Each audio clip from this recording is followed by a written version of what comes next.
Good morning, welcome to my channel. My name is David Okon, and we have been talking about the cost of living. I'm relating the cost of living with the United Kingdom. Today we'll be talking about science and technology in the United Kingdom. Subscribe to my channel if you haven't subscribed. Thank you everybody who have subscribed to my channel. And we want to look at the United Kingdom. If you haven't watched the other videos, this is part of the continuation of the other video. Yeah, UK is a leading country. It is one of the most important countries in the world. And now we're looking at their science and technology in the United Kingdom. We're looking at prominent names such as Charles Darwin of 1809 to 82, whose theory of evolution by natural selection is the foundation of modern biological sciences.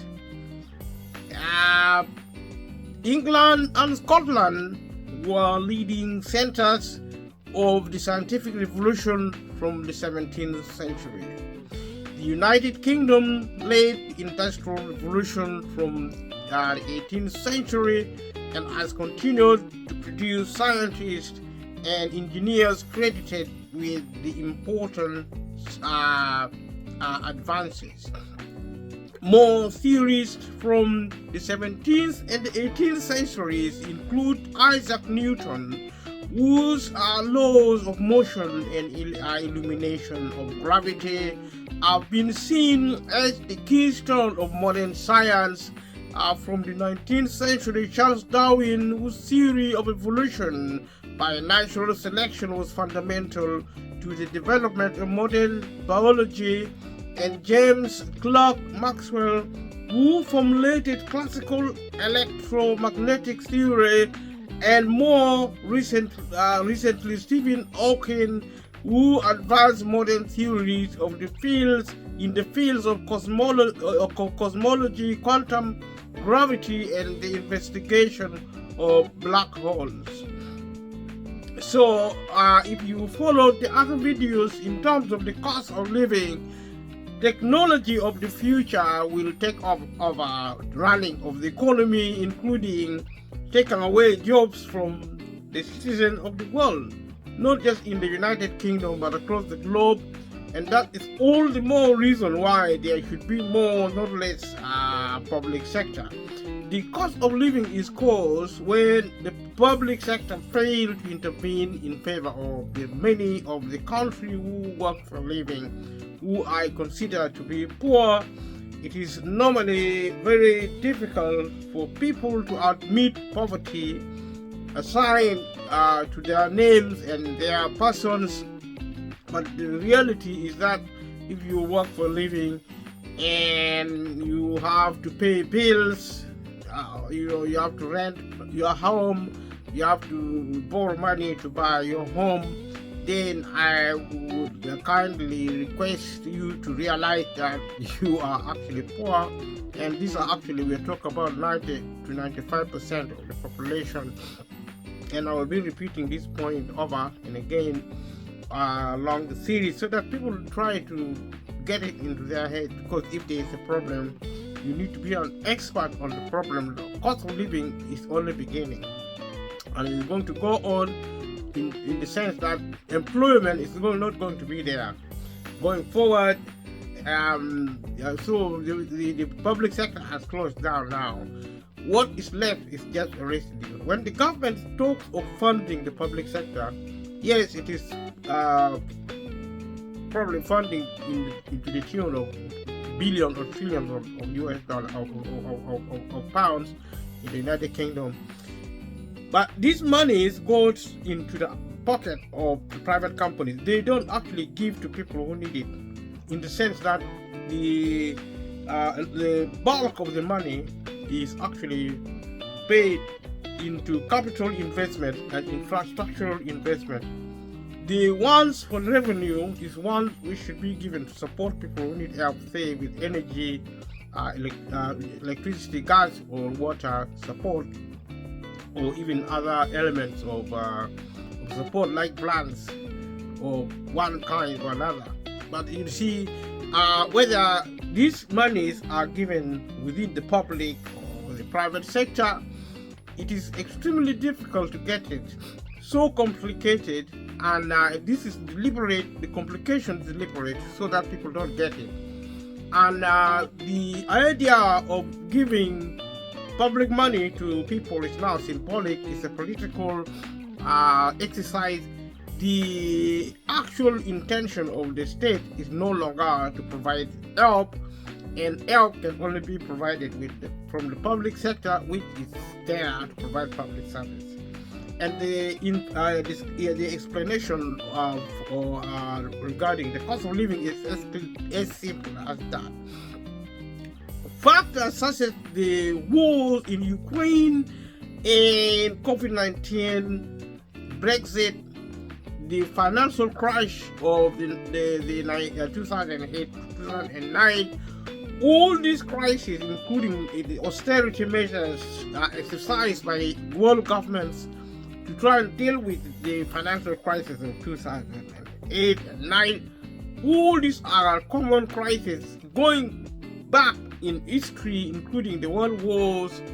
There have always been crises in human societies, and that is why some wise individuals, including individuals within the Labour Party of the UK, as we saw in the other videos, were clever enough to introduce public sector and public services within public policy and practices that help create what we now know as the National Health Service, which is actually very comprehensive, quite universal, and also the benefit system, the employment system, the health, the education, the universal education, which can be rolled over globally, which is a good thing to help people who cannot help themselves. Capitalism is an economic system now operational nationally, regionally, and globally, are responsible for creating immense wealth, but these wealth are concentrated in the hands of the few and not the many.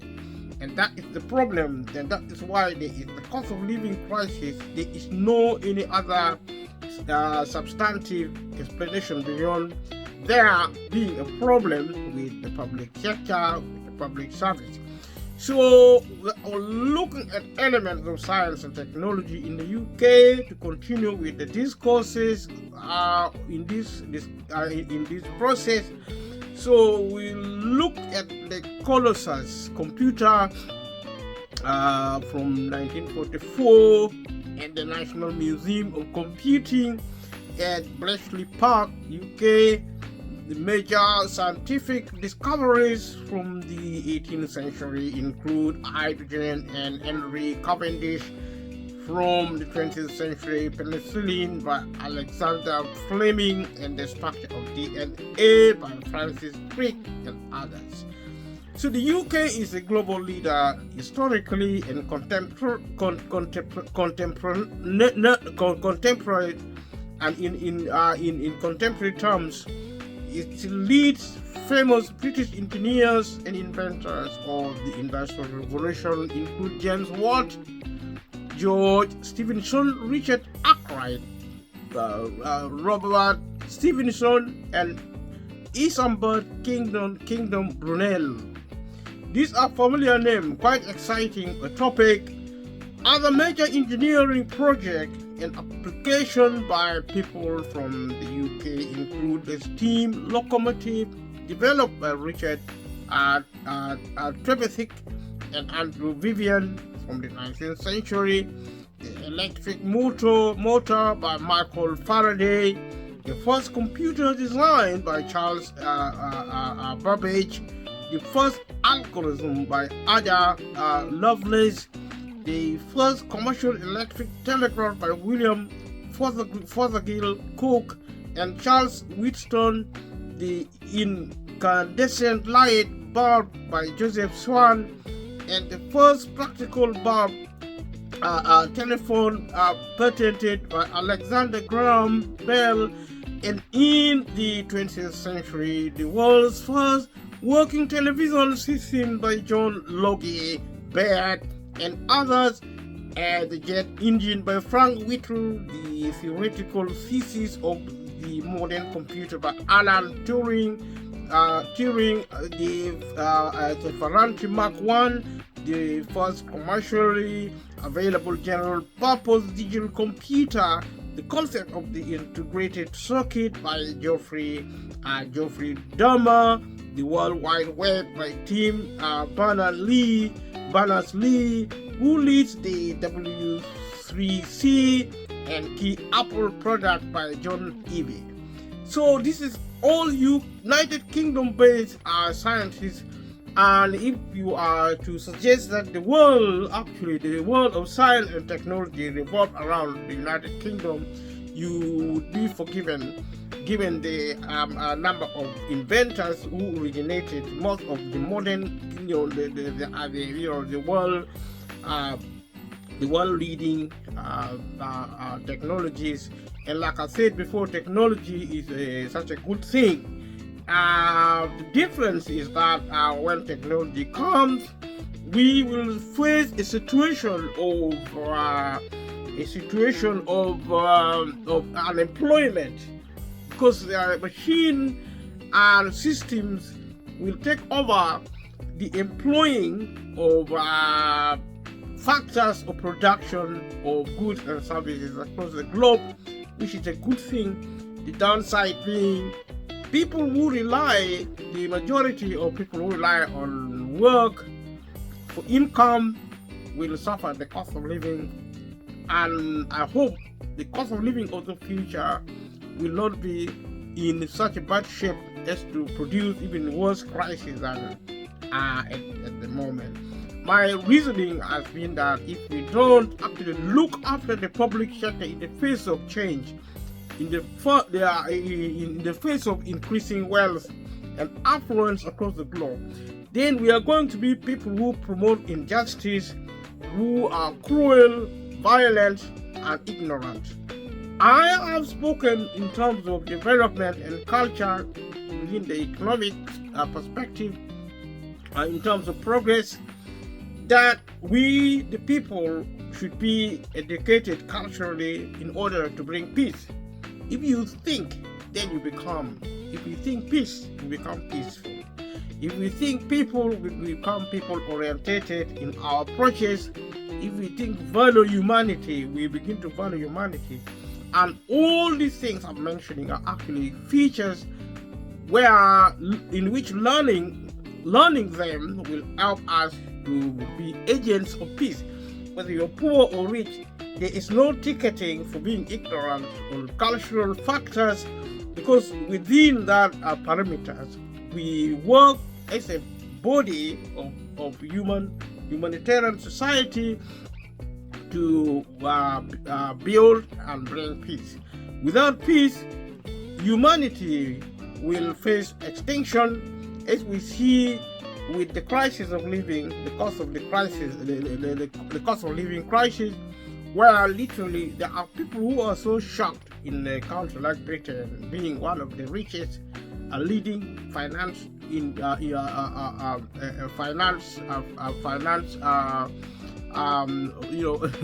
finance-based country, with the city of London being, prepared to be a global finance leader within the globalized economy. And Britain is such a magnificent country, and it is such a shame that people, the word poverty should embarrass the Prime Minister of Britain, should embarrass every politician, every minister, every CEO, or every president of the United Kingdom, like King Charles. These people should be ashamed of themselves, because they are the leaders of this country, and they should not rest within the UK and within the Western empires and within the European Union, within the globe.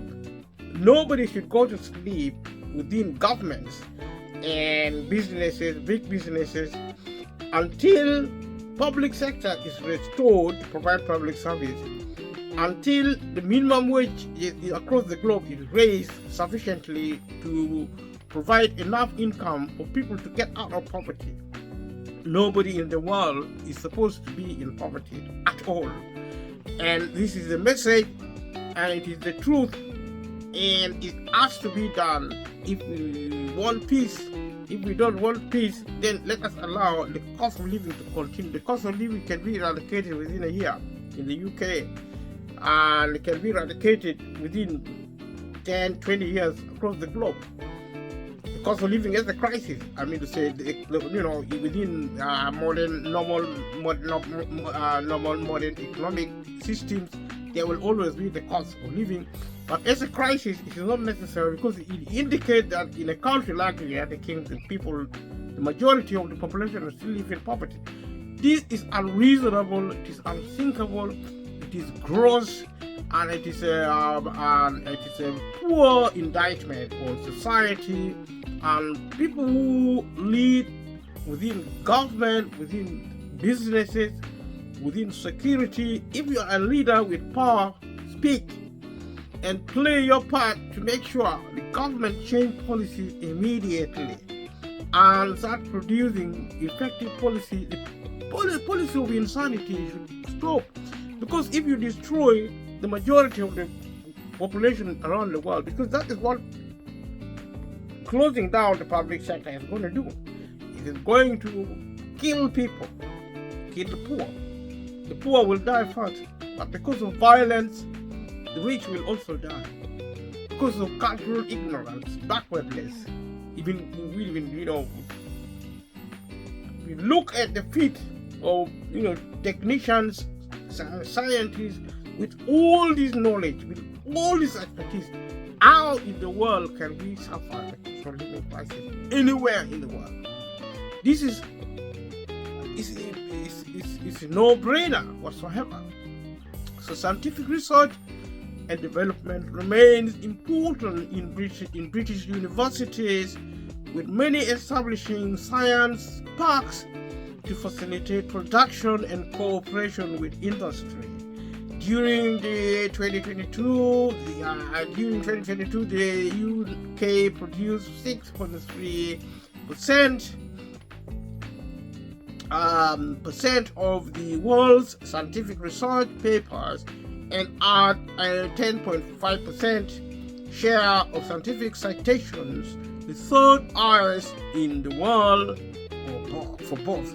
The UK ranked first in the world for field-weighted citation impact. The scientific journals produced in the UK include publications by the Royal Society, Nature, and the British Medical Journal, and the Lancet. London ranked in first place overall in the European Digital Social Innovation Index, which ranks cities against 32 criteria grouped into 6 themes. It also ranked London in first place for the skills theme. These are really fantastic statistics. London and the United Kingdom should particularly be proud. If you live in a world with countries like this, you should be proud even if you don't live in the UK. But let us remember that in the face of this excellence, there is poverty in the UK, known as the cost of living crisis, and that is shameful. In 2022, the United Kingdom retained its #1 spot with tech in Europe, reaching a combined market value of $1 trillion, number 3 in the world. Cambridge was named the #1 university in the world for producing successful tech founders. Also in 2022, London was the top tech ecosystem outside of the US and the UK, at more than double the investment of any European country in fast-growing tech companies. The United Kingdom was ranked 4th in the Global Innovation Index in 2020, 2021, 2022, which is based on around 80 indicators, including measures of the political environment, education infrastructure, and knowledge creation. Within the related report, it was found that Cambridge was the most science and technology intensive cluster in the world. UK technology company ARM produced semiconductor intellectual property which is used in over 250 billion chips globally. About 70% of the world's population use ARM-based technology and are used in products of major global brands.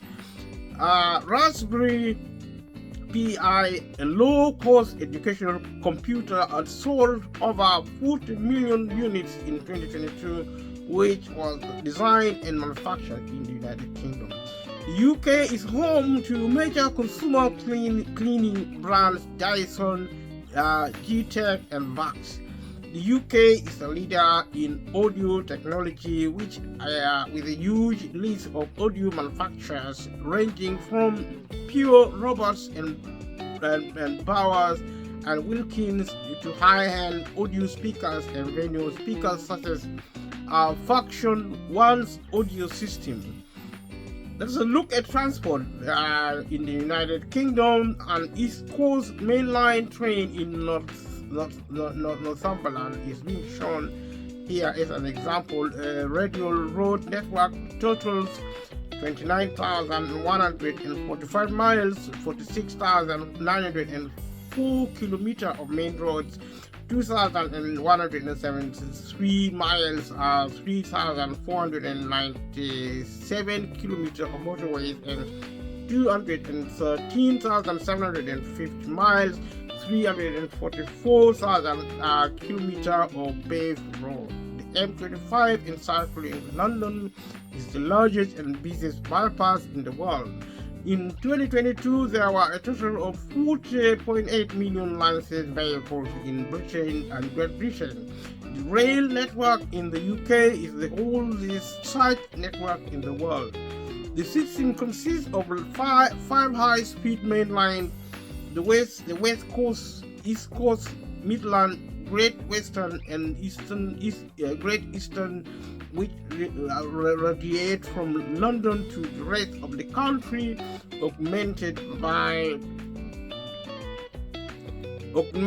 regional rail lines and dense computer networks within the major cities. High-Speed 1 is operationally separate from the rest of the network. The world's first passenger railway running on steam was the Stockton and Darlington Railway, opened in 1825. Just under 5 years later, the world's first intercity railway was the Liverpool and Manchester Railway, designed by George Stephenson. Just under 5 years later, the network grew rapidly as a patchwork of hundreds of separate companies during the Victorian era. The London Underground is the world's oldest underground passenger railway. These are impressive statistics involving the United Kingdom transportation, and the dilemma with all this progress is tainted by there being problem with the public sector, because people who need public transport now are being denied access to public transport by the government, and it's all down to one thing: shutting down the public sector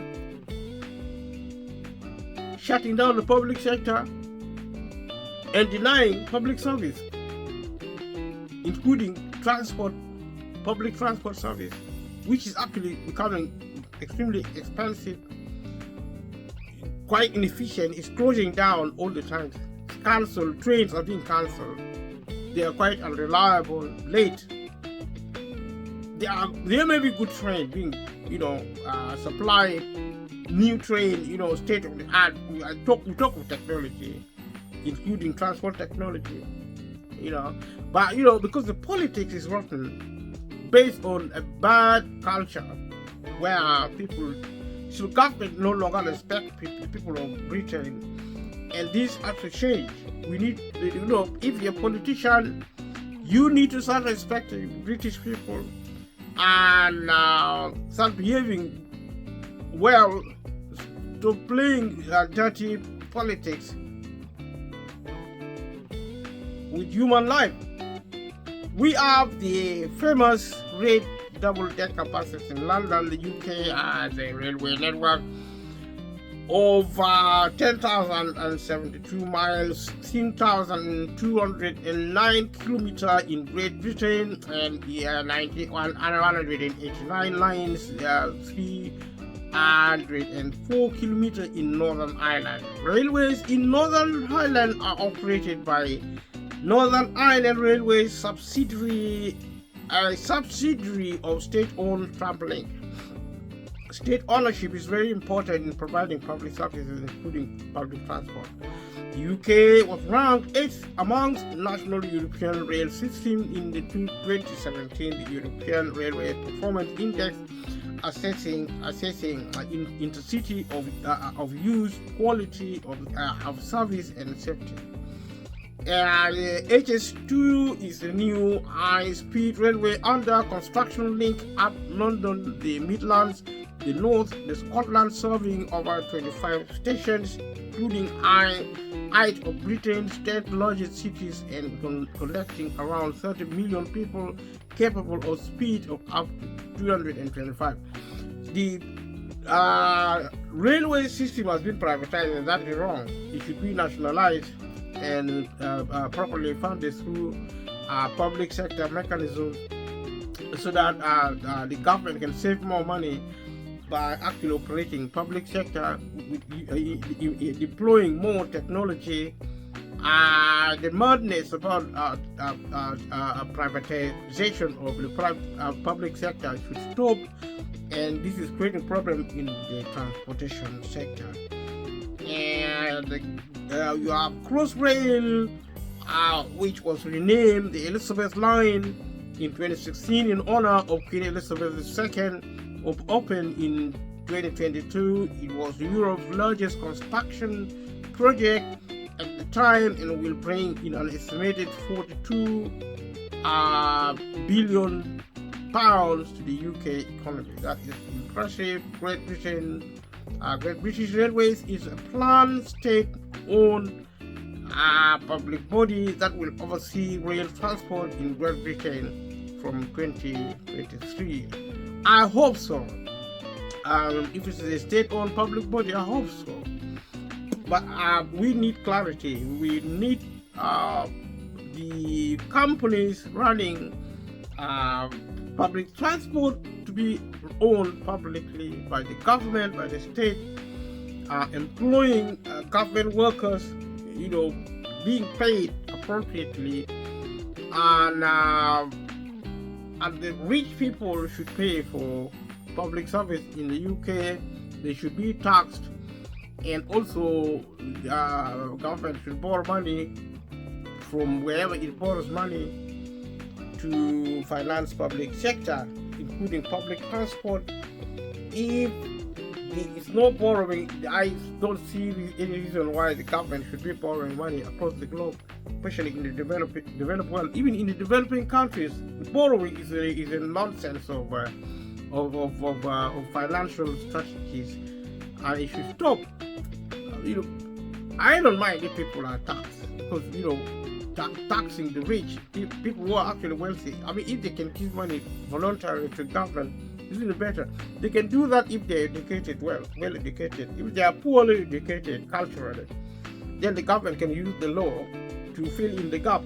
Because if people are culturally unsound, where they don't use their common sense to do the right thing, then the government can use the law, and in this case the law of taxation, to take money from people who have a lot of money, who do not even use it. This money is going to waste, and that is not necessary. In a country like this, that is actually a form of savagery. Cultural savagery is a form of violence and bad behavior. So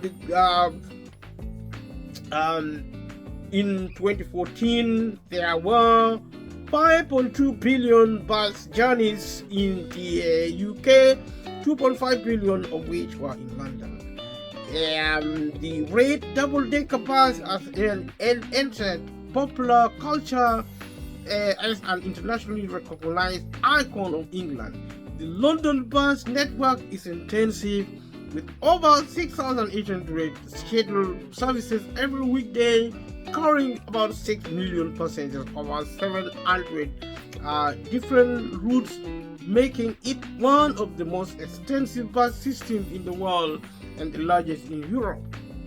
In the year from October 2009 to September 2010, UK airports handled a total of 211.4 million passengers.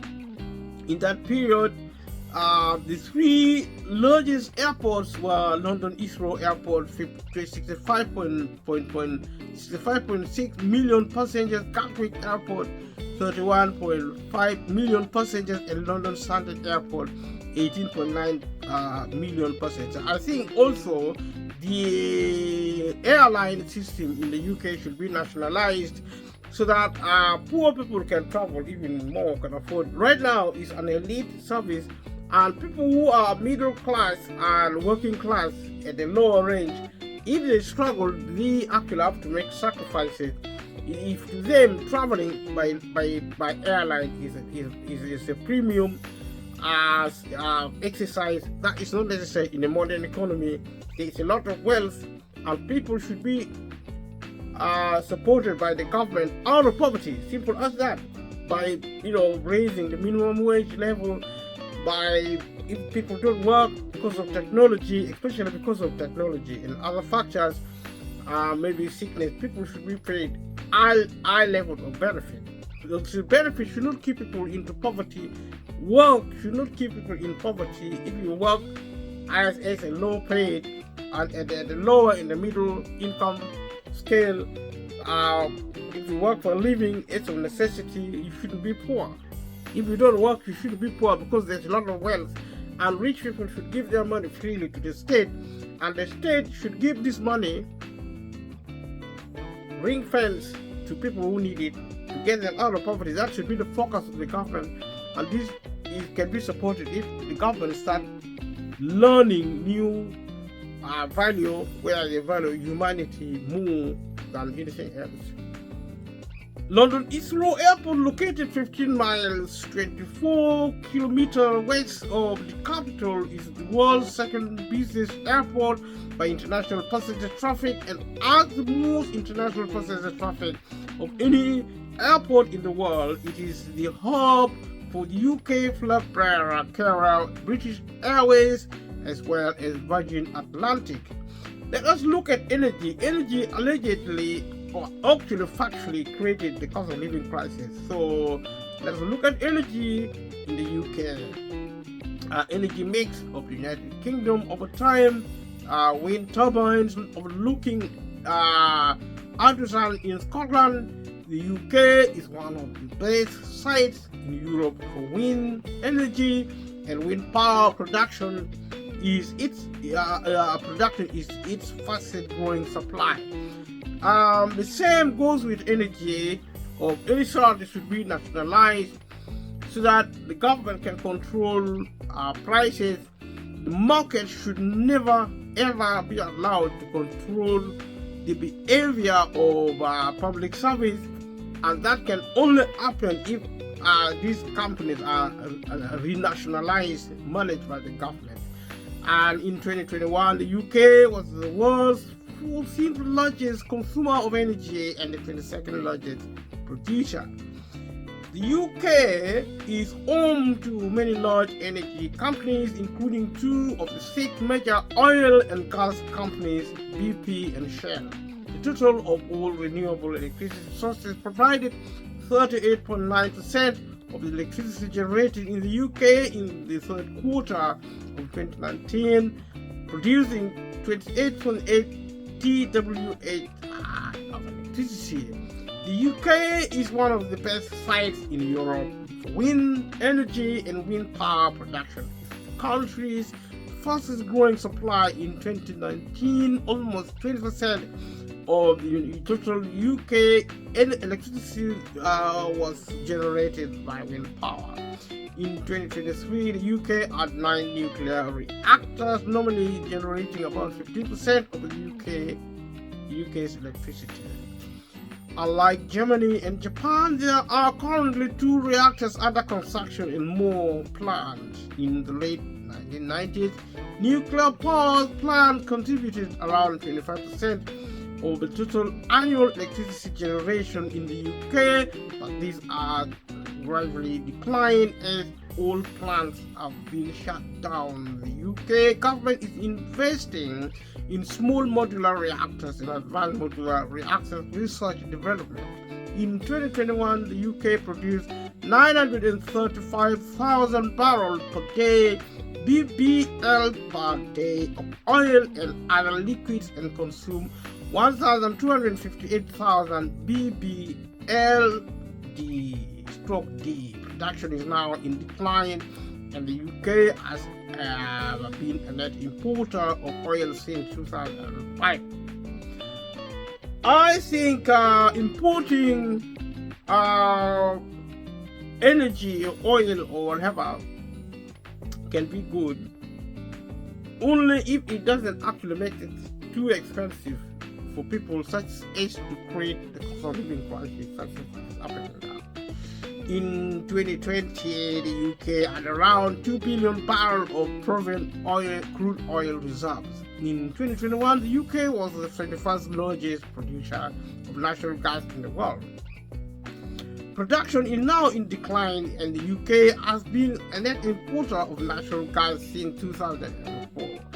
In 2020, the UK produced 1.8 million tons of coal, falling 91% in 10 years. In 2020, it had proven recovery coal reserve of 26 million tons. The UK Coal Authority has stated that there is a potential to produce between 7 billion tons and 16 billion tons of coal through underground coal gasification, UCG, or fracking, as based on current UK coal consumption. Such reserves could last between 200 and 400 years.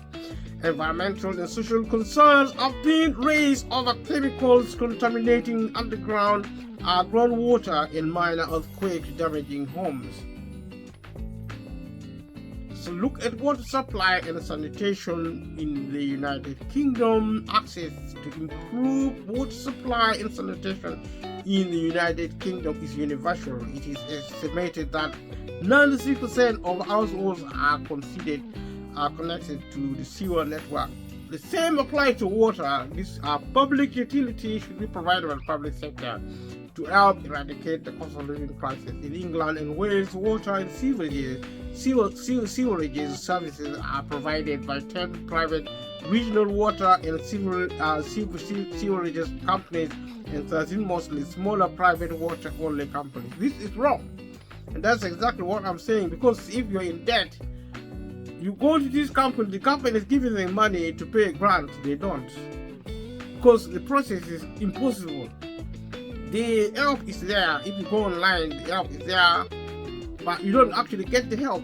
Where do they put the money? They don't give it back to the company. They don't give it to any customer who is struggling with debt.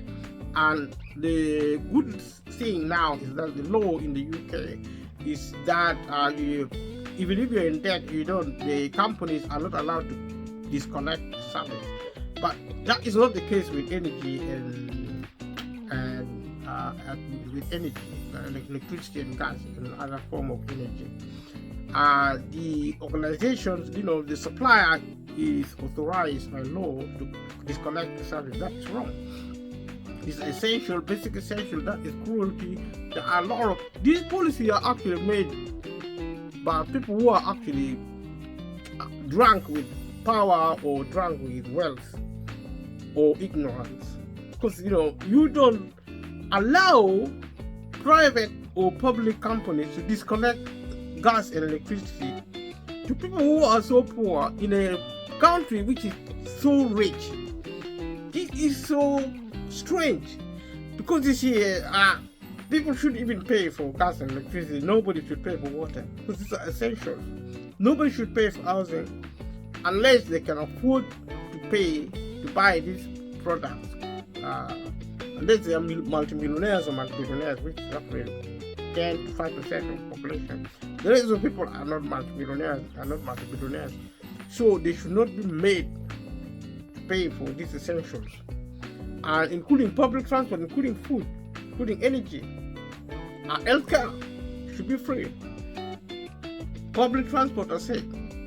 Education should be free. University, if there is grant, the loan system, the requiring young people to pay loans should be scrapped. So in Northern Ireland, water and sewerage services are also provided in a single public entity, Northern Ireland Water. That is clever. So the model of Northern Ireland is clever. Is what England and Wales, Northern Ireland and Scotland should actually adopt that. Let's look at demographics of the United Kingdom involving the British people. So we're looking at the map of density in the UK and the 2011 census. How many people are in Britain? We have seen it in the other video in preview. The census is taken simultaneously in all parts of the UK every 10 years. In the 2011 census, the total population of the United Kingdom was 63,181,775. It is the fourth largest in Europe after Russia, Germany, and France, and the fifth largest in the Commonwealth, and the 22nd largest in the world. In mid-2014 and in mid-2015, net long-term international migration contributed more to the growth of population, but not much. We look at the statistics involving immigration. Foreigners living in the UK is quite significant. The white population, which may also include foreigners, actually are the dominant. Over 80% are actually white people living in the UK. They may be from abroad or whatever, but so in mid-2012 and mid-2013, natural change contributed to the most to population growth. Between 2001 and 2011, population increased by an average annual rate of approximately 0.7%. This compares to 0.3% per year in the period 1991 to 2001 and 0.2% in the decade 1981 and 1991. The 2011 census also showed that over the previous 100 years, the proportion of the population aged 0 to 14 fell from 31% to 18%, and the proportion of people aged 65 over rose from 5 to 16%. In 2018, the median age of the UK population was 41.7%. 41.7 years. England's population in 2011 was 53 million, representing some 84% of the UK total. It is one of the most densely populated countries in the world, with 420 people who reside a resident per square kilometer in mid-2015, with a particular concentration in London and the southeast. The 2011 census puts Scotland's population at 5.3 million, Wales at 3.06 million, in Northern Ireland at 1.81 million. In 2017, the average total fertility rate (TFR) across the UK was 1.74 children born per woman.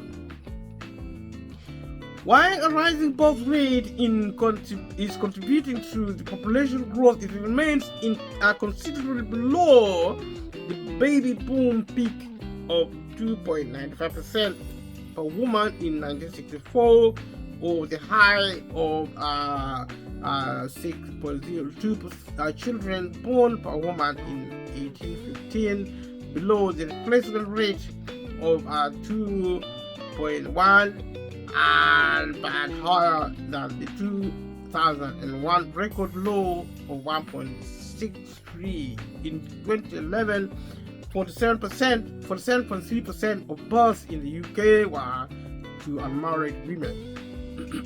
That's a lot of figure. Almost 50%, to put it mildly.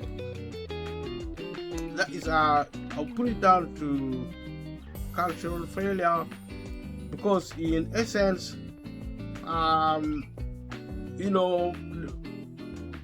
two-parent family are more stable, especially now with the cost of living crisis. Because if the man and the woman also work, then it brings more stability in the family.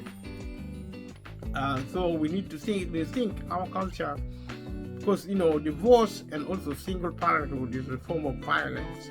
The Office for National Statistics published a bulletin in 2015 showing that out of the UK population aged 16, of over 1.7% identify as gay, lesbian, or bisexual, 2.0% of males and 1.5% of females. 4.5% of respondents responded with other I don't know or I did not respond. The number of transgender people in the UK was estimated to be between 65,000 and 300,000 by research between 2001 and 2008.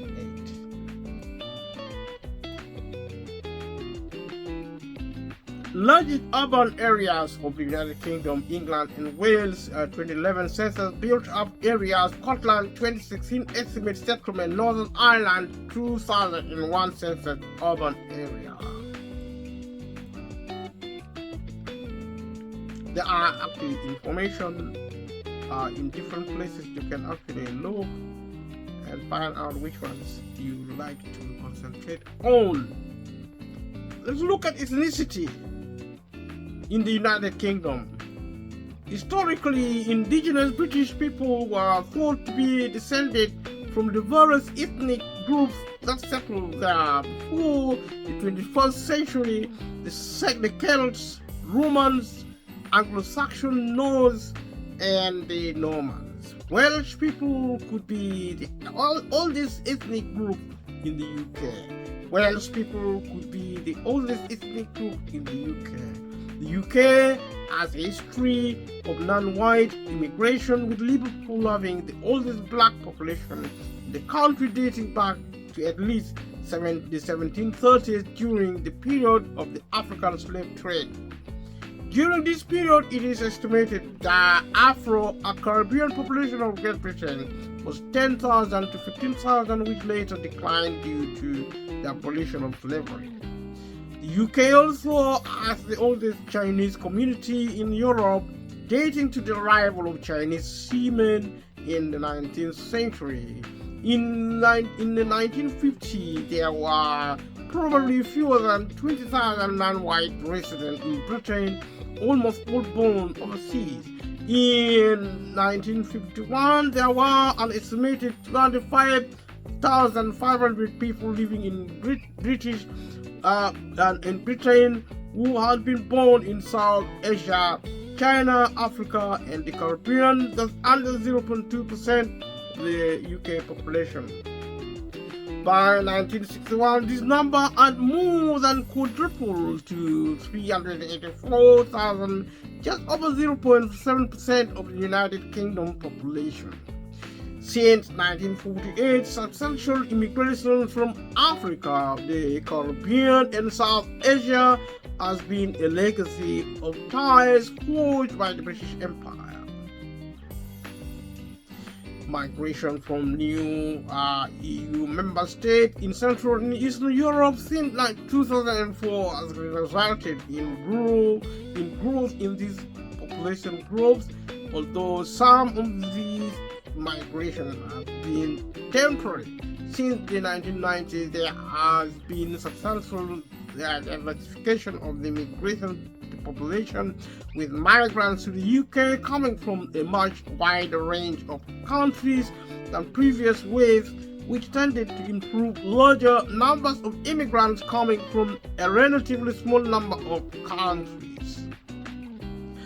Academics have argued that the ethnicity categories employed in British national statistics, which were first introduced in the 1991 census, involved confusion between the concept of ethnicity and race. In 2012, 87.2% of the population identified themselves as white, meaning 12.8% of the UK population identified themselves as one of the number of ethnic minorities group. In the 2001 census, this figure was 7.9% of the UK population. Because of differences in the wording of the census forms used in England and Wales, Scotland and Northern Ireland, data on the other white group is not available for the UK as a whole. But in England and Wales, this was the fastest growing group between the 2001-2011 census, increasing by 1.1 million, 1.8 percentage point. Amongst groups for which comparable data is available for all parts of the UK level, the other Asian category increased from 0.4% to 1.4% of the population between 2001 and 2011, while the mixed categories rose from 1.2% to 2%. Ethnic diversity varies significantly across the UK. 3.5% of London's population and 37.4% of Leicester's are estimated to be non-white in 2005, whereas less than 5% of the population of North East England, Wales, and South Wales were from ethnic minorities, according to the 2002 census. In 2016, 31.64% of primary and 27.9% of secondary pupils of state school in England were members of an ethnic minority. Some of these statistics are actually showing the dynamics of our education and all the other factors, especially the public sectoral infrastructures and systems plays roles. The 1991 census was the first UK census to have a question on ethnic group. In the 1991 UK census, 94.1% of the people reported themselves as being white British, white Irish, or white other, with 5.9% of the people reporting themselves as coming from other minority groups. So statistically, as we will look through, you will discover that in terms of democracy, population structuring, foreigners are actually a lot around big cities, but they are less around the countryside. The population, absolute population percent, ethnic group, 2001-2011, population percent, population absolute, looking at white people, 54,153,898. But in 2001, in 2011, it's 55 million, 10,359. In terms of percentages, this works out in 2001 at 92.1%, and in 2011 87.1%. White, Gypsy, travelers, and Irish travelers, no change, no statistic in 2001, but actually we talk about 63,193 in 2011, and 0.01%. We talk of Asian and British. Talk of Indian, Pakistan, Bangladeshi, Chinese, and the statistics are there about 1.5 million in 2001 and 1.5 million roughly in 2011. 18%, that is Indian, Pakistani, is actually about 750,000 in 2011, about 1.2 million in 2011, and they account for about 2%. The Indians account for about 2.3%. Indian and Pakistani within the current measurement about the same. Pakistani have actually gone up. The Bangladeshi is actually currently about 0.7%. So the about 451,000, about 0.5 million in number. The Chinese are 0.7%. In the UK, they are also about 0.5%. These are Asians, and other Asians also are about 1.4%, and about 900,000. You got Black, African, Caribbean, and British Black. They're about 3% of the population. This is actually a whole mixed and multiple ethnic group.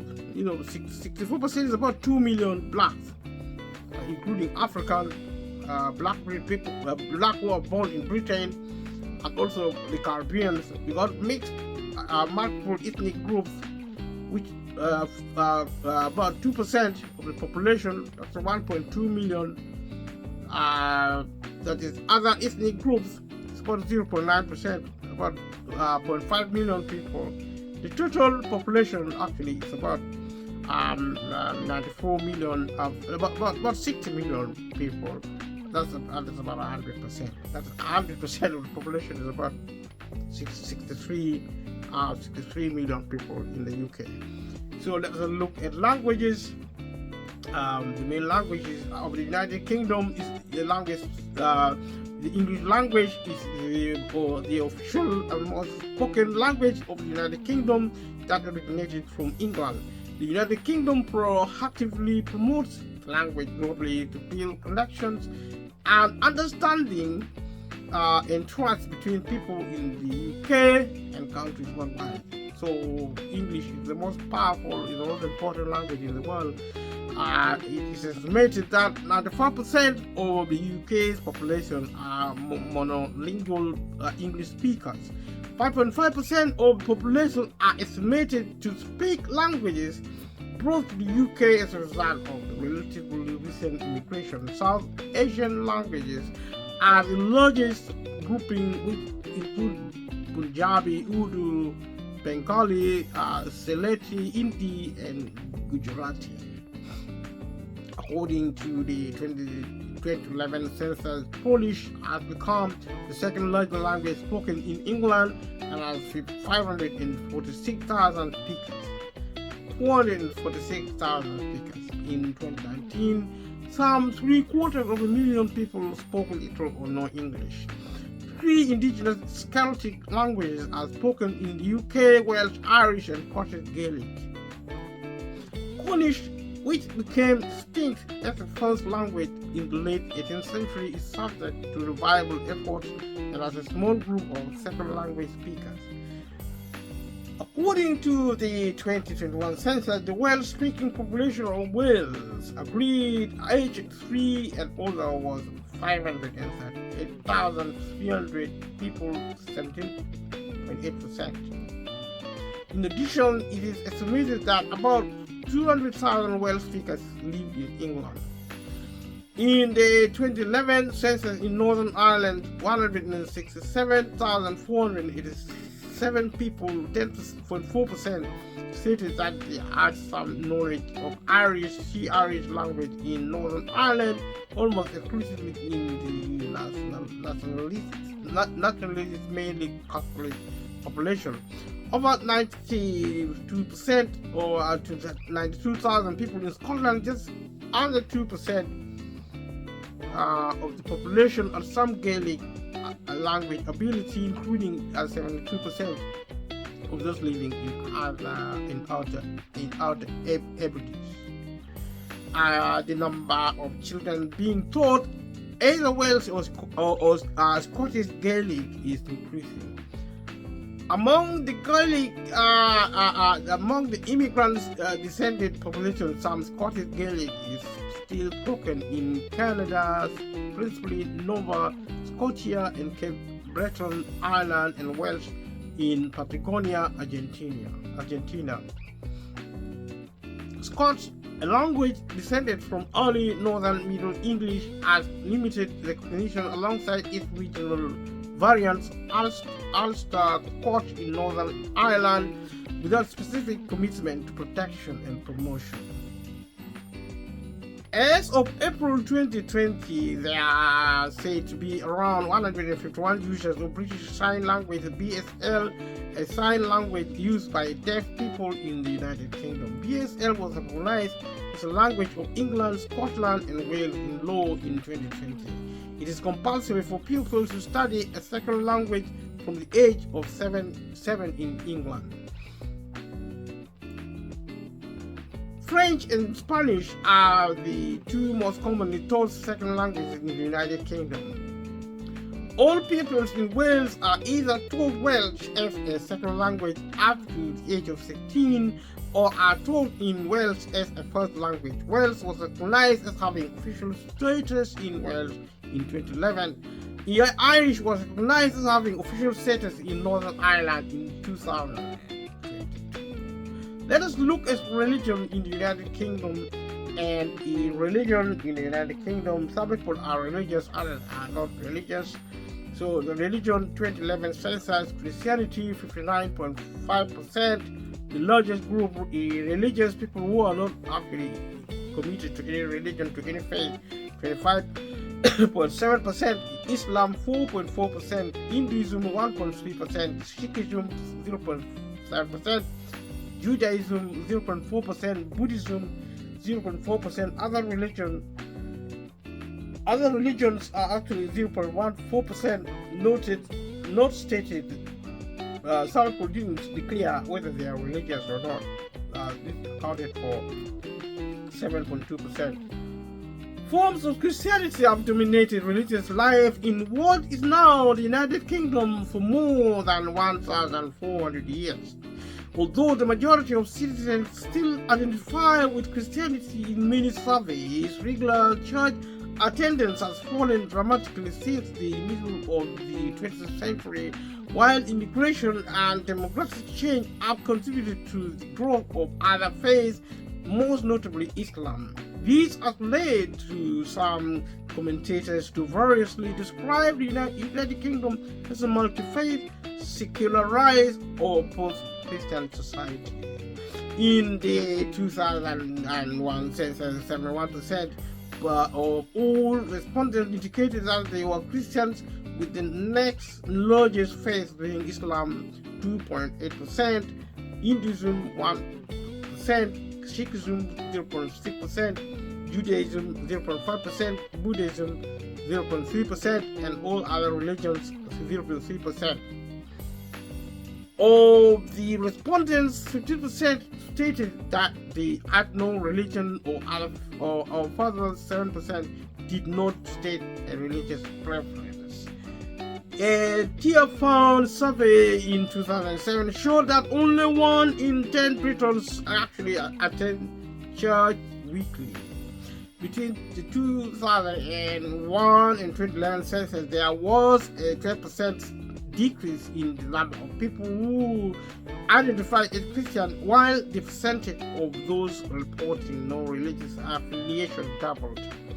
This contrasts with the growth in the other main religious group categories, with the number of Muslims increasing by the most substantial margin to a total of about 5%.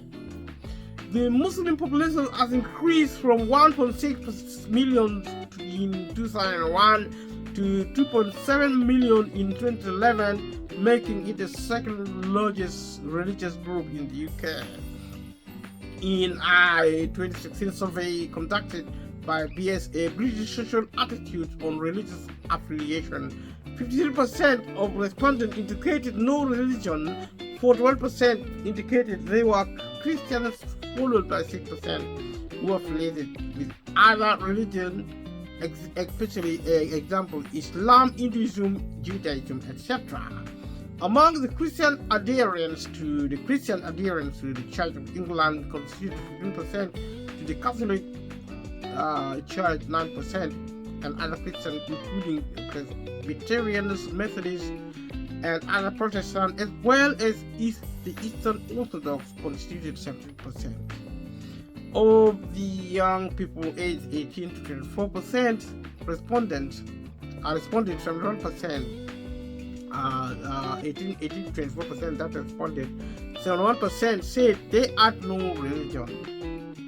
The Church of England is the established Church of England. The established church in England.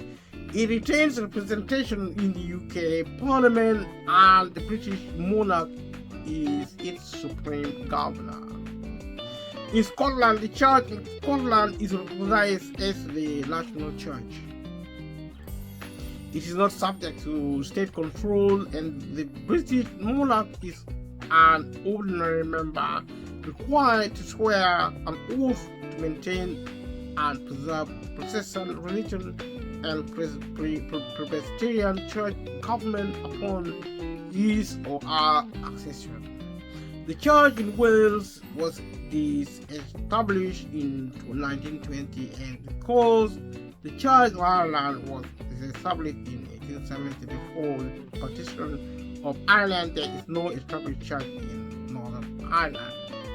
Although there are no UK-wide data in the 2001 census on adherence to individual Christian denominations, it has been established that 62% of Christians are Anglican and 13.5% Catholic, 6% Presbyterians, and 3.4% Methodists, with small numbers of other Protestant denominations such as Plymouth Brethren and Orthodox churches. In the UK, in the 2021 UK census, less than half the English and Welsh population were Christian. 46.2% of the population of England and Wales said they were Christians. 37.2% that they had no religion, and 6.5% said they were Muslim. Thank you for watching this video. Subscribe to this channel if you haven't subscribed. Share with family and friends. Click notification bell. Click like. Leave a comment below. Thank you for watching, and we'll see you in the next one. Thank you. Bye bye.